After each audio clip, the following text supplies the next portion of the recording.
Assalamualaikum warahmatullahi wabarakatuh. Saya Nada Nadira dan nama saya NIM 1965540 dari kelas metode numerik C. Oke, di sini saya akan mengerjakan tugas UAS. Baik, langsung saja kepada soal. Soal yang pertama yaitu menjelaskan tentang metode numerik berisi mengenai pernyataan 5W dan 1H. Nomor 2. Pilihlah dua metode pada contoh atau tugas yang telah diberikan pada materi setelah UTS. Jelaskan metode dan hasil yang didapatkan. Dan tetap include 5W dan 1H. Oke, lanjut. Apa itu metode numerik? Metode numerik merupakan teknik penyelesaian permasalahan yang diformulasikan secara matematis dengan menggunakan operasi hitungan atau aritmatik, yaitu proses tambah, kurang, kali, dan bagi. Metode ini digunakan karena banyak sekali permasalahan matematis tidak dapat diselesaikan menggunakan metode analitik. Jikapun terdapat penyelesaiannya secara analitik, proses penyelesaiannya itu seringkali cukup rumit dan memakan waktu yang banyak sehingga tidak efisien untuk digunakan.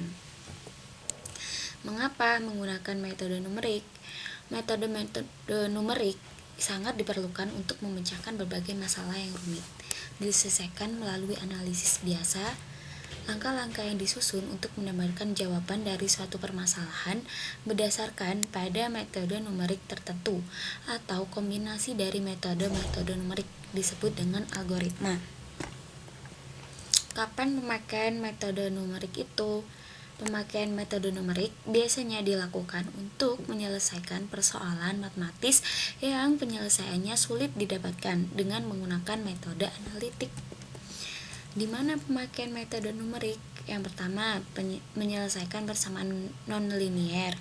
Yang kedua, persamaan simultan. Yang ketiga, diferensial dan integral. Yang keempat, interpolasi dan regresi. Yang kelima, persamaan diferensial. Dan yang terakhir yaitu yang keenam, masalah multivariabel untuk menentukan nilai optimal yang tak bersyarat. Seperti itu. Bagaimana tahapan metode numerik? Terdapat beberapa tahapan dalam menyelesaikan suatu permasalahan dengan menggunakan metode numerik. Tahapan-tahapan tersebut antara lain, yang pertama ada pemodelan. Dimodelkan ke dalam persamaan matematika yang terbentuk dapat berupa persamaan linier, non-linier, dan sebagainya sesuai dengan persoalan yang dihadapi. Yang kedua, penyederhanaan model. Model matematika yang dihasilkan dari tahap 1 mungkin saja terlalu kompleks. Semakin kompleks suatu model, maka semakin rumit penyelesaiannya, sehingga model perlu disederhanakan. Yang ketiga, formulasi numerik. Tahapan ini terdiri dari menentukan metnum yang akan dipakai bersamaan dengan analisis galat di awal dan menyusun algoritma dari metode numerik yang dipilih. Selanjutnya yaitu tahapan pemrograman, yaitu tahap menerjemahkan algoritma ke dalam program komputer. Dan yang selanjutnya ada tahapan operasional. Pada tahapan operasional, sebelum digunakan dengan data sesungguhnya, program komputer perlu dilakukan uji coba dengan data simulasi dan dievaluasi hasilnya. Jika hasil keluaran diyakini sudah selesai, baru dioperasikan dengan data yang sesungguhnya. Dan tahap yang terakhir yaitu evaluasi. Bila program sudah selesai dijalankan dengan data yang sesungguhnya, maka hasil yang diperoleh dilakukan interpretasi,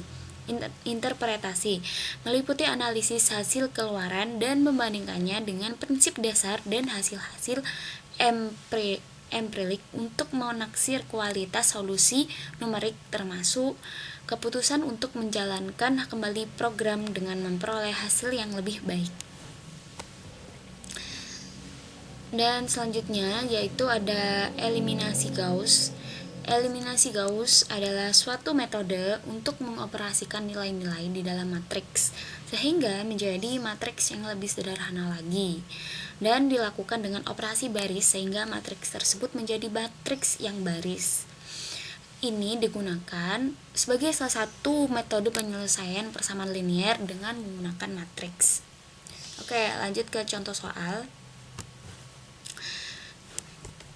Diketahui persamaan linier x plus 2y plus z sama dengan 6, x plus 3y plus 2z sama dengan 9, 2x plus y plus 2z sama dengan 12.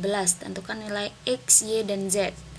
Oke, bentuk persamaan tersebut dirubah ke dalam matriks dan operasinya seperti pada PPT ini ya. Dan selanjutnya juga seperti ini baris-barisnya. Maka dan hasilnya nanti didapatkan 3 persamaan linier baru, yaitu x plus 2z plus z sama dengan 6, y plus z sama dengan 3, z sama dengan 6. Kemudian lakukan substitusi balik pada hasil yang didapatkan tadi.